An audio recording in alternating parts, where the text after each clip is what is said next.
Ancelotti জানিয়েছেন তিনি CBF এর প্রস্তাব গ্রহণ করতে পারছেন না।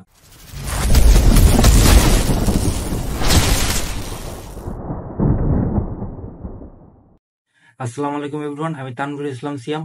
Welcome to my channel Tanvir with sports. এই মৌসুমে রিয়াল ভালো না করায় রিয়ালের বোর্ড পরিচালকরা আনচেলত্তির বিদায় এগিয়ে আনার সিদ্ধান্ত নিয়েছিলেন। চ্যাম্পিয়ন্স লিগে কোয়ার্টার ফাইনাল থেকে বিদায় এবং কোপা দেল রেতে বার্সেলোনার কাছে রিয়ালের হারের পর এই সিদ্ধান্ত চূড়ান্ত হয়। আনচেলত্তি তা জানার পর সিবিএফ এর সঙ্গে আলোচনা শুরু করেন।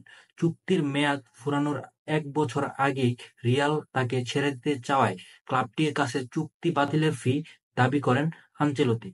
কিন্তু সিবিএফকে আনচেলত্তি মৌখিক সম্মতি দিয়েছেন। এই খবর জানার পর রিয়াল সভাপতি ইতালিয়ান কোচের চুক্তি বাতিলের ফি দিতে রাজি হননি।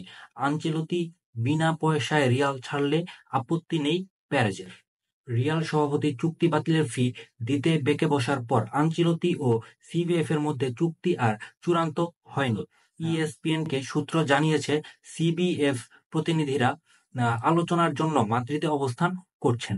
তারা আনচেলত্তির ওপর অনাকাঙ্ক্ষিত কোনো চাপ প্রয়োগ না করে তার মৌখিক সম্মতির প্রতি সম্মান দেখিয়ে আলোচনা চালিয়ে যাওয়ার চেষ্টা করছেন। স্প্যানিশ সংবাদ মাধ্যম মার্কা জানিয়েছে গত সোমবার সিবিএফ এর সঙ্গে চুক্তি সইয়ের জন্য লন্ডনে যান, কিন্তু তিনি সেটা করেননি। আনচেলত্তি জানিয়েছেন তিনি সিবিএফ এর প্রস্তাব গ্রহণ করতে পারছেন না।